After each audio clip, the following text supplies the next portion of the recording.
What's up, everybody? Welcome to the Fit Life Podcast. I'm your host, Jackie Labadia, and today we are diving into a kind of metaphorical way of breaking down what is most important when it comes to what you should be doing when it comes to your fitness goals.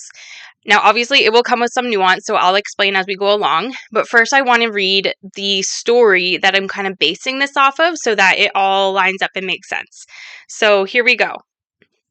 A professor stood before his class with a large empty glass jar. Without saying a word, he placed several large rocks into the jar until it was filled to the top.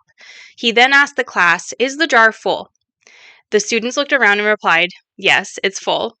The professor smiled. He then reached out under the table and pulled out a container of small pebbles. He poured them into the jar and gently shook it. The pebbles rolled into the spaces between the rocks. He again said, "Is the jar full?" The students hesitated this time but answered, "Yes, now it's full." Again, the professor smiled. He pulled out a container of sand and poured it into the jar. The sand flowed easily, filling every remaining space. Once again, he asked, "Is the jar full?" The students laughed. "Yes, now it's truly full." Then the professor said, "This jar represents your life. The large rocks are the most important things: your health, your family, your relationships, the things that truly matter. The pebbles are the other things that matter: your job, your house, your hobbies, your routines. The sand is everything else: the small stuff, the distractions, the noise. If you put the sand in first, there will be no room for the pebbles or the rocks. The same is true for life. If you spend all your time and energy on the small things, you'll never have room for what truly matters. Take care of the rocks first and set your priorities. Everything else can fit around them." So I think a lot of people have heard some variation of that story, and that's what I'm going to kind of use and apply it to health and fitness concepts, because there is a lot that's true in the same way. There's so many parallels from this story to the health and fitness industry and people's understanding of what they should or shouldn't be doing. And there's a lot of rocks, there's a lot of pebbles, and there's a lot of sand, there's a lot of noise, right? So how do we decipher between the three? So a couple episodes ago, I was talking about vibration plates and like the benefits and the nuance of vibration plates. But I had kind of mentioned in that episode about how vibration plates are kind of useless when your pillars aren't in place. So this is why I kind of wanted to touch on this, because I want to really explain what those pillars are and why there are big differences between different strategies and where they kind of fall in like the grand scheme of health and well-being. Now, again, there's nuance to this because it depends on what your goals are. So I will explain as we go, but what I'm going to do is I'm going to break down what the big rocks of health and fitness are, what the pebbles of health and fitness are, and what the sand of health and fitness are. So basically going by what are the most important things that first and foremost, before you even touch pebbles and sand, what do you need to be doing and really have established? Then what comes next, and then what essentially is just sand and noise. So let's get started. So the big rocks category, first up is sleep. Now, obviously, again, nuance to this, because there are circumstances in life where you're not going to get the most optimal sleep, but it doesn't mean that we can't prioritize it. There's times in life where you know that there's an end in sight in terms of how well your sleep is going to be, such as being in like a newborn phase of motherhood or anything like that. And then there's times in life where you're just not going to get the best sleep that you could possibly get, and that's okay.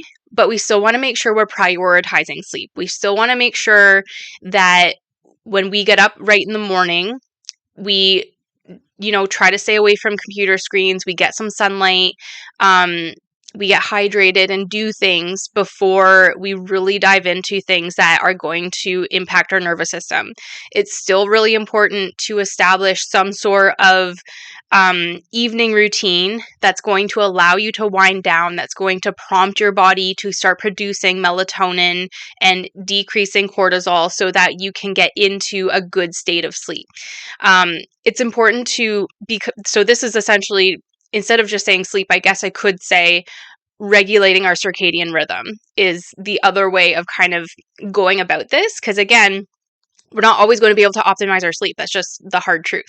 But we should always be prioritizing it and ensuring that we are at least like doing our best with sleep, because when we can feel good off of the sleep part of our day, of our like 24-hour day, it makes everything else so much easier. It's such an incredible difference when you are getting like good quality uninterrupted sleep. And again, you can't always control things that are going to influence your sleep, but you can control the routines that will support the best sleep that you can get given the situation that you're in. And again, it goes without saying that when we're getting our sleep, it allows us to easily choose behaviors that are going to support those goals. So for example, if you're trying to be in a calorie deficit, if you're trying to get to a healthy body fat, when you're not sleeping, your hunger cues are thrown off, you're tired, your body is looking for energy from other external sources, meaning that it's harder to stay full. You're going to be hungry more often, you're going to have more cravings, and that's all contributed to not supporting your sleep. So the better you can support that, the better the outcomes in terms, the easier everything else is going to fall into place. I honestly didn't put this into any particular order. These are just kind of chunked into big rocks, okay? So don't take this as like you need to prioritize these in this order. This is like just focus on these 6 things as your big rocks before you dive into the pebbles and the sand of other strategies that you can be looking at. The next one that I have is strength training and progressive overload. So I say this because strength training makes such a huge impact on body composition. It has such a huge impact on hormones and the musculoskeletal system, making sure you're strong, making sure that you can like move more optimally, but it just has such a big influence on body composition when it comes to a lot of health and fitness goals. And I would say the majority of them, like it's been proven time and time again that it's optimal for women, it's optimal for aging, it's optimal for pregnancy. It's like there's so many phases in life where strength training is a huge factor. And I don't want to say just like any strength training, because I think some people will misconstrue that and just think of strength training as like, okay, well, I'll just throw in a Pilates video here and there and whatever. And although that is better than nothing, what I will say is that you want a planned, structured, phase strength training program. Like plan it. This way we can implement progressive overload. We can make sure that you are getting the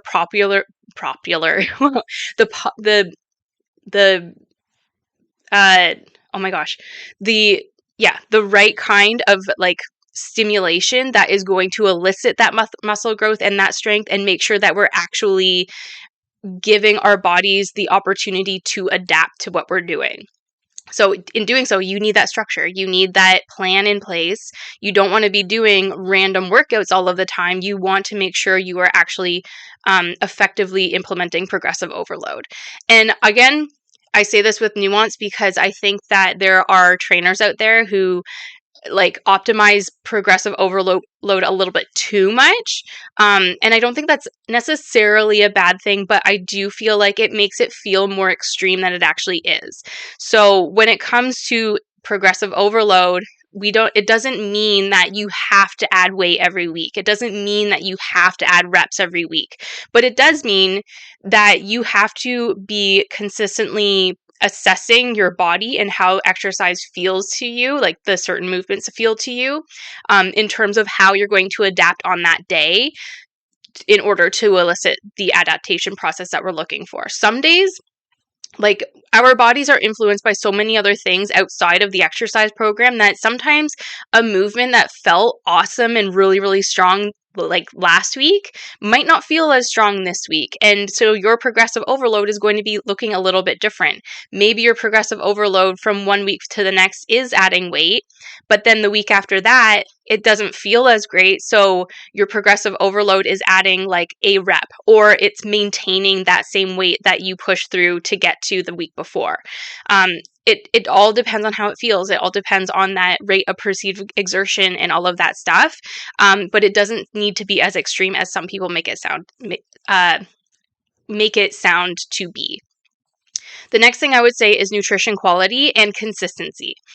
So making sure that we are choosing like 90% of our diet is coming from whole nutrient dense foods in as close to their purest form as possible. So what I mean by that is, making sure that it's not super, super, super modified or process or anything like that. I hesitate to say process because it depends on what you mean by process. Some people think process and they automatically go to the ultra processed foods, right? Like the things that are purely man-made, do not have any kind of like quality nutrition to them whatsoever. Yes, I agree. Try to avoid that as much as possible and try to fill your diet with foods that basically come from the earth. That's how I like to frame it. Is, did we grow it in some way, shape, or form? Did it come from an animal in some way, shape, or form? Those are the foods that you do want to fill your plates with. We do want to make sure that we are getting an adequate amount of protein. Again, optimization can kind of vary from person to person depending on your goals and depending on who you are and what you're doing. I would say on average, we're looking to get 0.5 anywhere between 0.5 to 0.8 grams of protein per pound of body weight. So if you weigh 100 pounds, you want at very minimal 50 grams of protein, upwards to 80 grams of protein. So somewhere in that range for most people. Again, depends on your goals. If you are looking to build muscle, you want to have a little bit more. Very rarely, I would say that you would want less than that because we don't want to be dropping less than that. We want to be able to maintain some level of muscle mass. And now that goes without saying, whether you're looking to lose weight, you want to maintain the muscle mass that you have. You don't want to lose that. You want to lose the fat mass. Whether you're looking to get more sculpted or toned, that also goes without saying. Like, you want that muscle. And even if none of those are your goals, you still want to maintain some level of... Sorry, got interrupted there. Even if muscle gain is not a goal of yours, that minimal amount of protein is going to help you to sustain whatever muscle mass you have. So that's kind of like, honestly, big rock for me for sure is the protein, and then just quality nutrition, and making sure you're consistent with that. Yes, we have days where we might eat a little bit more processed, hyper palatable foods, but we do want to make sure we are eating tons and tons of plants and protein sources from their natural forms. So yeah, that's big rock number 3. The next one I have is daily movement. So not just making sure you're training, but making sure you're actually moving throughout the day. Make sure you're spending the majority of your day not sitting on your ass. And I think that's, like, for a lot of people, I don't think they realize how sedentary they are, and or they believe that if they work out on a regular basis, which is great, they think that they are now considered active, which is not necessarily true. If you are working out even for an hour a day, but you're spending the rest of your day sitting down, like you work an office job or anything like that, I'm sorry to say, but you're probably sedentary. You would probably fall into that sedentary category. So we want to make sure that we're moving. That's why step counts can be so helpful, because it's an objective way of knowing how much we're actually moving throughout the day. And although, again, like, I'm seeing some things where it's like, oh, well, 10,000 steps is over glorified and things like that. But from what I have seen, it benefits like the average person, because our society is becoming so sedentary as it is. So honestly, like, use that 10,000 steps if you want to. If you're not there and you're somebody who kind of naturally falls into like 4,000 steps, even aiming to get a couple, like 5,000 steps a day, aiming to get 6,000 steps a day, and slowly growing that over time is hugely beneficial for any kind of goal that you have. The next one that I have is stress management. And again, in a society where we are highly overstimulated, burnt out, on the go, very little downtime. This one is a big one that a lot of people honestly have no idea what to do. So how do we regulate our nervous system? How do we regulate that stress management piece? That goes into that self-regulation of like the circadian rhythm and giving ourselves downtime, giving ourselves space to breathe, basically, instead of feeling like that we constantly need to be doing more.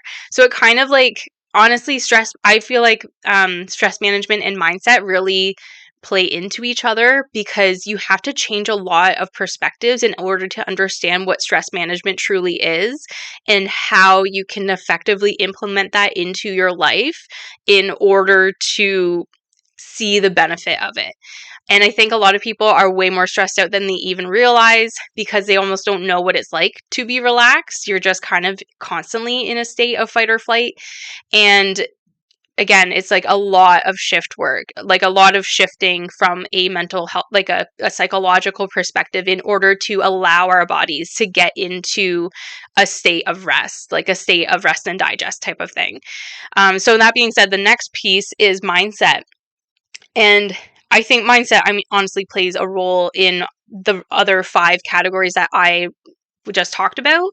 But we have been talking about this a lot in the Stronger Forge, about how much changing your lifestyle is so much more of a psychological battle than a lot of us realize. And it takes reframing the stories that you tell yourself, but you can't do that without bringing awareness to it. And so mindset is a constant work in progress. It's not something you just kind of master over the course of a few days. You have to really work at it. You have to really bring awareness to your thoughts, to the way you react to things, to even like challenging some beliefs that you have. Mindset goes into pieces of identity, and there's a lot of proof now that identity and health and fitness play huge roles into each other. Like if you are somebody who believes that you are not a fit person, guess what? You're never going to be a fit person. Like how can you change your behaviors when underneath it all, you're at your core, you believe that you are not a fit person. You are not going to become a fit person if that is something that you believe. You have to recognize that. And when you find yourself telling yourself like, oh, this isn't for me, you need to start asking yourself why. Why isn't this for me? Like whoever said that exercise isn't for me? Exercise is for everybody. And so you have to challenge those pieces of yourself in order to get to the next level, in order to keep leveling up that psychological challenge and reducing those barriers and knocking down those walls so that you can eventually get to where you want to be. And again, mindset got kind of like intertwines into these other pieces, like when it comes to stress management. And a lot of stress management parts is learning how to set boundaries, not just with other people, but with yourself. And in order to set boundaries with yourself, you now have to bring awareness to the behaviors and the patterns that you have that bring about more stress on yourself.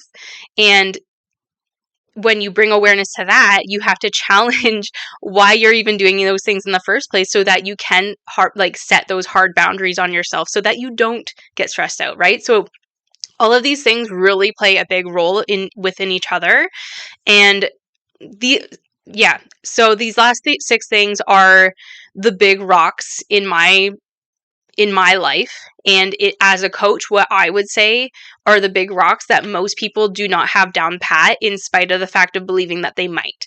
So if you are somebody who is right now, like something that I've been hearing a lot lately has been, oh man, I'm gaining weight and I have no idea why. I work out, I'm eating well, I'm doing I get my steps in and all of this stuff. And but it must be my hormones. My cortisol, I think, is really up there. And so it's causing me to gain weight. And I'm a coach, but I can't always give my 2 cents without being asked, right? Like I really learned really hard, really quick. I learned really quickly when I first became a coach that unsolicited advice is not what a lot of people are looking for. So I don't give advice unless I'm asked. And a lot of these cases, I hear the complaints and I just kind of keep my mouth shut. But it's so much more than that. If you feel like your cortisol is up, it's not because it's just up. It's because you're stressed out. And when our cortisol is up, it is not inherently causing weight gain. It is causing your behaviors to change, and you just don't realize it yet. So whether you are eating more because you're stress eating, like even if it's just like bites here and there, it adds up. And you're probably not in a calorie deficit, or you're probably eating a little bit more than you think. So now you're packing on the pounds. So it's different things like that. Like, so when these 6 things are not managed, we don't even want to like have to consider the pebbles in the sand yet, because we want to make sure that those big rocks are taken care of first. Now, if you are somebody who has those big rocks taken care of, and say, again, it depends on goals. It depends on like what the outcomes you kind of are looking for, what you want to get out of these lifestyle changes. But say you have all of those 6 things down pat. Now we want to look at, okay, what are the pebbles? So essentially how we can see this is big rocks are the driving factor of any kind of progress that we want to see. So whether you want to just be healthier, whether you want to lose fat, or whether you want to be stronger, these 6 rocks are the things that you really, really need. And again, comes with nuance, because obviously if you want to lose fat, you need to be in a calorie deficit. We also don't want to be in a calorie deficit for the rest of our lives, because that's not realistic and also unhealthy.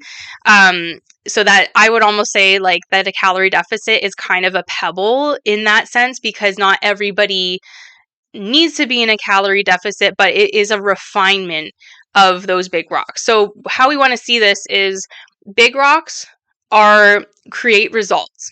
So whether or not you are looking to lose fat or not, when you start to eat consistently nutrient dense foods and really have like a healthy relationship with food, and know that there are certain foods that are going to make you feel really good, that in itself is going to change a lot of things. You're going to notice a lot more energy. You're going to notice that your mood is stabilized. You're going to notice that you're sleeping better, so your digestion is going to be way better. There's going to be huge changes that come with that. So that in itself is a result of making those changes and making sure that those big rocks are reinforced. Pebbles are kind of refinement tools. So these are not things that we want to focus on right away. They are not things that are going to be game changers, but a lot of people think that they are. And that's why I want to like bring this up, because it's like these are not big rocks, but they can help to refine the results that you really want to get to. So these are the pebbles that I have kind of categorized in this piece. So one is macronutrient split. I literally just had a conversation yesterday with a client who is looking to lose fat, and she said to me, like she already finds the whole process to be overwhelming, and I don't blame her, because it is, especially if you are brand new to it. But she asked about macro splits. And she's like, is that something that maybe down the road I'm going to have to look into doing? And the quick answer is no, because, there's so much. Yes, there's a time and a place for macronutrient split. So what I mean by that is you're not just looking at calories and protein, but you're looking at calories, protein, fats, and carbs. So how much of those 3 macronutrients are you getting that will make up your calories? When it's appropriate to track macronutrients has more to do, in my personal opinion, with performance. So if you are an athlete and you want to optimize your performance, macronutrient split is like having a macro split is going to be more for you. Another time that it might be applicable is if you are trying to regulate hormones. So maybe for perimenopausal women, it might be worthwhile to look at macronutrient splits.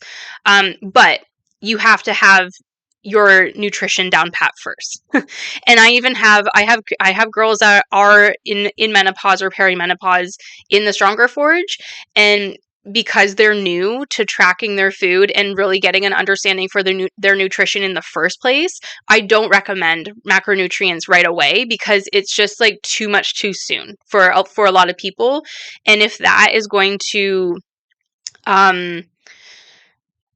inhibit their consistency, then I don't want that for them. Like, I do want them to, yes, eat mostly whole nutrient dense foods like plants and animals. I do want them to be mindful of their calories because, especially in perimenopausal women, we're looking at this weight gain. Like, the fat stores in your body shift around. So sometimes it appears that it's weight gain. Sometimes it's just your body changing. But for a lot of them, their goal is fat loss. And the first thing that is the most important in fat loss is being in a calorie deficit. So when you're new to tracking and it's already overwhelming, but now your coach wants you to track calories, protein, fats, and carbs, that's like a huge overhaul of your diet. And although some people can do it, I do want you to first and foremost focus on those calories and focus on that protein first. And once you really have that down and you're really confident with it, then let's look at how much fats you're getting and how much carbs you're getting.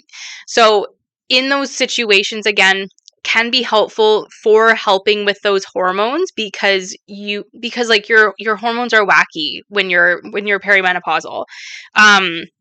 So having that variety and making sure that you're getting an adequate amount of fat and you're getting an adequate amount of carbs can be helpful with, again, like that regulation piece.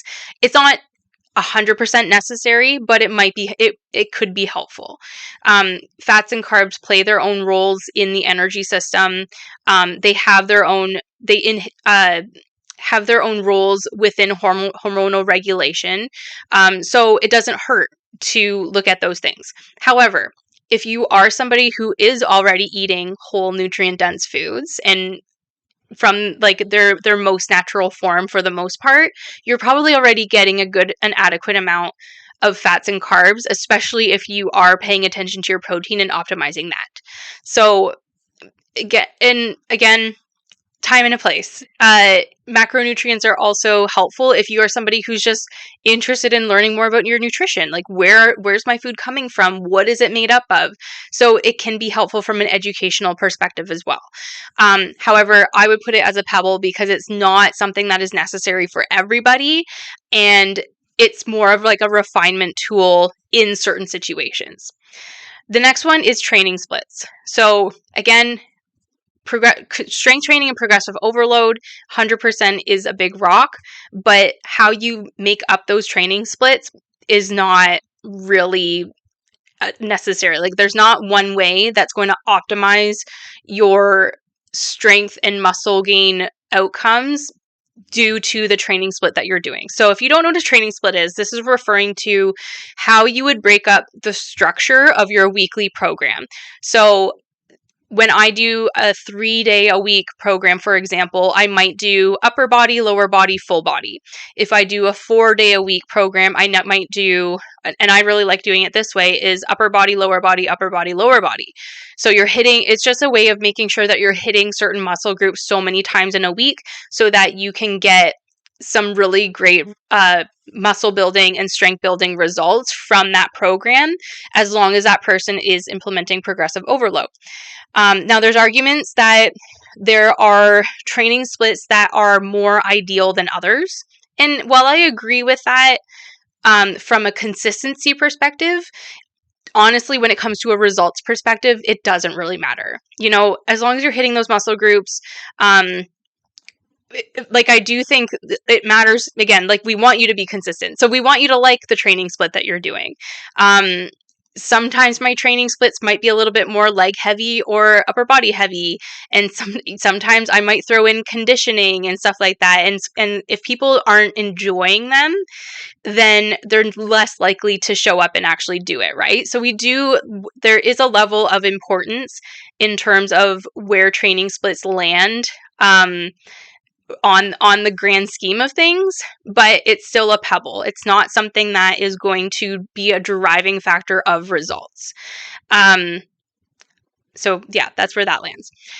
Supplements, again, a lot of people put supplements into the big rock category. They think that, well, I'm not seeing results, so it just means that I need to take more fat burners or whatever, right? And it's not the case. Like, supplements are exactly that. They are a supplement. They are not ever going to replace your nutrition. Your nutrition needs to come first. And if you find that you kind of naturally lack in some areas of your nutrition, that's where supplements can come in. So, for example, a lot of women really struggle with hitting some of their protein goals, depending on what they eat, depending on what their preferences are. So a protein supplement will probably be very helpful, but we don't want to rely on that supplement. We want most of your nutrition to be coming from your food. Same goes with creatine. Like, creatine is helpful in refining recovery and helping build muscle. There's even lots of research around how creatine can affect your brain and give you more cognitive stimulation and things like that. But it still doesn't replace your food. We actually get creatine from our food. If you are somebody who is focused on protein in your diet, you are already, as a byproduct, getting creatine, because creatine is just one of the amino acids that come from protein. Now, obviously, creating more creatine stores within your body does prove to have some effectiveness, but also we don't want to be relying on it. So don't train like an asshole. Still, make sure you're training smart, and make sure you're recovering smart too. So you don't want to be now it's very hard to do this, but you don't want to be over exercising because you're taking creatine and relying on creatine for recovery. You still want that recovery process. You still want to be getting your sleep to recover. You still want to be eating your protein to recover. You still want to be drinking your water to recover. There's so much more we can do for an effective recovery process, rather than just relying on supplements as a way to help with that recovery process. So again, supplements are for supplementation. They are not to replace any of those big rocks. Exercise selection. There's some arguments over different exercises and what is more effective over the others. Again, to me, it's like, if you're hitting those muscle groups in ways that you enjoy and that are possible for you and make it easier and reduce the barrier to entry, things like that, that is what matters the most. Would it be better for you to have more exercise variation because you have more equipment? Sure. And that's more from a psychological perspective of keeping your training fresh, as opposed to having to repeat a lot of the same exercises over and over again because you have limitations to your equipment. But again, if you're good with that, if you know and understand that there's only so many exercises you can do with a set of dumbbells, then that is great too. Like, it's not any better or worse than incorporating barbells or suspensions or whatever into your training program. But from a psychological standpoint and having the variation, it does make it a little bit more fun. But it doesn't mean that you can't get results from that same process. Cardio structure, again, another argument over what's the best cardio to do. There really isn't any best cardio to do. Again, to me, it comes down to enjoyment.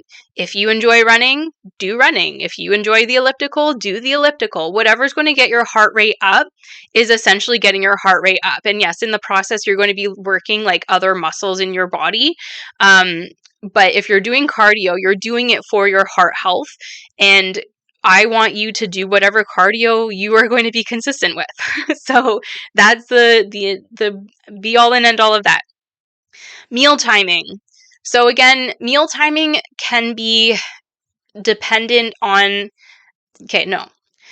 in terms of results, whether it's fat loss or whatever, meal timing really has no play in that. For fat loss, the end all be all is calories. It does not matter when you have them.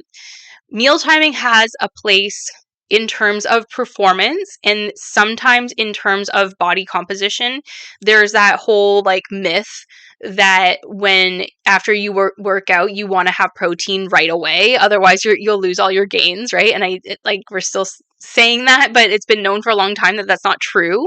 There is a window, like there's like a 6-hour window or something that you do want to have protein like within 6 hours of doing your workout, because it's going to help with that recovery process. But in terms of meal timing from that perspective, there's really not a whole lot to worry about. I would say meal timing has more to do with performance than anything and how good you're going to feel. So, for example, we got a lot of girls in the Stronger Forge that like to have morning workouts. So there's always that kind of question of like, what should I eat before my workout? And my answer is always the same. It's like, it depends. It depends on how you feel. I don't like to work out on a full stomach. So I'm actually good. If I wake up in the morning and I have a cup of coffee, I'm good to work out. Some people do not feel good like that. Some people need to have something in their stomach, so they might have something small like a banana or something to that effect, so that they feel good digestively and have some sort of fuel in their body that will help them with their workout. Mind you, I do feel like my workouts are generally stronger in the afternoon. Like, even though on a consistency basis, I feel really good if I get my workout in right in the morning, my workouts also feel stronger if I work out in the afternoon, because now I've had that fuel throughout the day. I'm more warmed up, and I just feel like I can lift heavier in the afternoon. So again, it depends on your goals, right? Like, if I had a really big, like, I want to get really strong and I want to build a lot of muscle, maybe it would be better for me to time my workouts for the afternoon, because it works better around when I'm going to be eating throughout the day. But from like a motherhood self-regulation perspective, when I move my body right in the morning, I feel good from a psychological perspective and an energy perspective for the rest of my day. So I know that kind of went straight away from meal timing. But it's all to say that it's all really dependent on how you feel and what's going to work best for you from that perspective. I still play around, honestly, with like how big my meals are. In terms of, do I feel better when I have a big breakfast versus a big lunch, or things like that. I will say with meal timing, I do think it is important to have your meals at the same time every day. It just helps with that self-regulation piece, those hunger cues, and just helping with like hormonal regulation from that perspective. So if you didn't know this, your hunger cues are very directly related to hormones. Like, there's two hormones that are called leptin and ghrelin, and they are the ones that tell you when you're full and when you're hungry. And that is very much their hormones. That's what they are. So to regulate those pieces, if you have your meals at around the same time every day, you're going to very regularly have those hunger cues line up with that, so you know when it's time to eat, and it makes your body very happy. So I will say that there is a level of importance in terms of that. Step targets. Now, there's nuance to this. So again, I mentioned earlier that there's like that 10,000 steps is a little over glorified. And although, again, like I say, like the more you can move, the better within a realistic manner, there is nuance to that, right? Like, so not everybody is going to need 10,000 steps. Not everybody is going to realistically be able to get 10,000 steps. So there's a lot of nuance when it comes to how many steps you should be getting and where that should be coming from. So that's why this is a pebble, is because there's some importance to it, and it's going to help to refine your goals. But everyone is going to be very different in terms of how many steps you're going to be getting. A lot of research does say, though, that people who get at least 7,500 steps per day are going to see drastically more benefit than people who get less than that. So in my group in the Stronger Forge, we aim to try to get a minimum of 7,500 steps a day. And anything over that is kind of like just extra. That's great if you can get more than that. And then again, depending on the person, depending on their goals, will depend on how many steps they are going to take. So for me, for example, I know that when I get more than 10,000 steps a day, and it drastically helps with my fat loss goals. I see a significant difference in my outcomes when I am consistently getting over 10,000 steps a day while maintaining my nutritional calorie deficit, as opposed to when I'm getting like just shy of 10,000 steps a day. So for whatever reason, like it just helps with my metabolism, like increasing my overall NEAT, so non-exercise activity thermogenesis. So in terms of that, and then my body just really likes it. And I've had a few clients who have experienced the exact same way, like 10,000 steps, they're like, okay, like they're still seeing progress. But then if they increase it by a couple thousand steps more a day, then they're like, holy moly, okay, my body really likes this. And they usually see progress a little bit faster. Okay, moving into sand. So I think you're probably going to know where I'm going with this. So basically, your big rocks create results, your pebbles refine the results, and sand decorates results. So it looks pretty, it might give you some benefit, but focusing on them and prioritizing them as a means of hoping that they're going to drive your results is not going to get you anywhere. It's noise.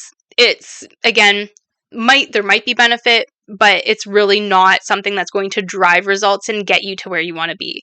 So things like vibration plates, I've talked about them 2 episodes ago.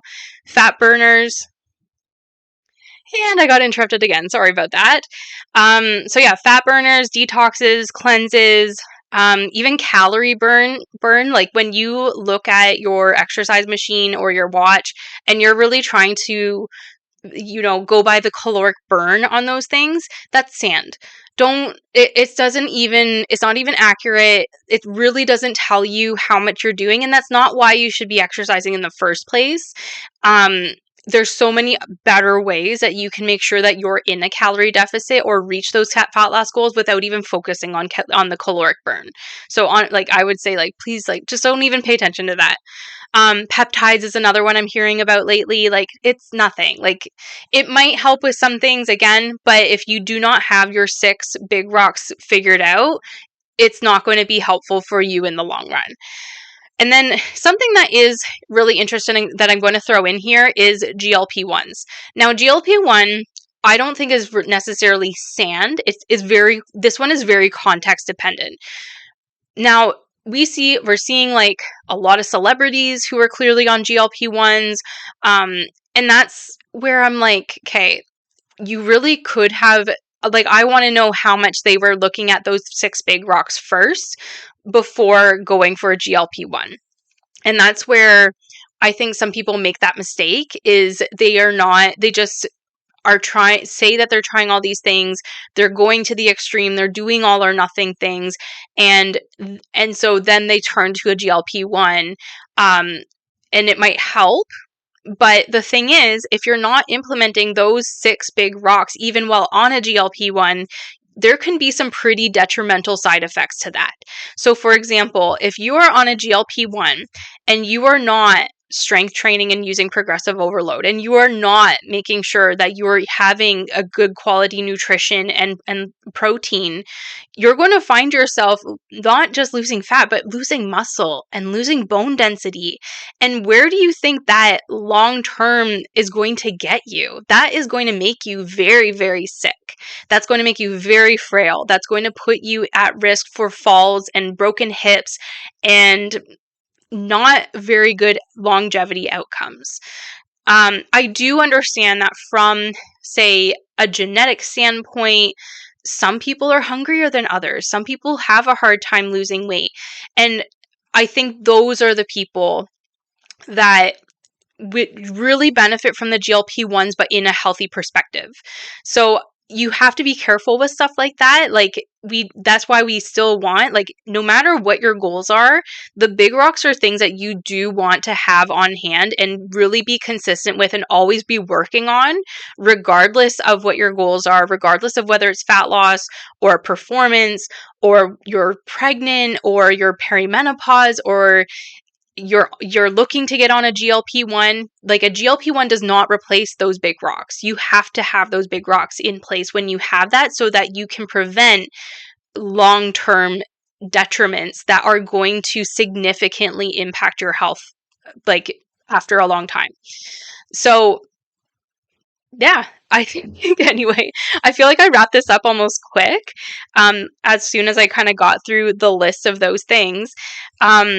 So yeah, to summarize, big rocks: sleep, strength training and progressive overload, nutrition quality and consistency, daily movement, stress management, and mindset.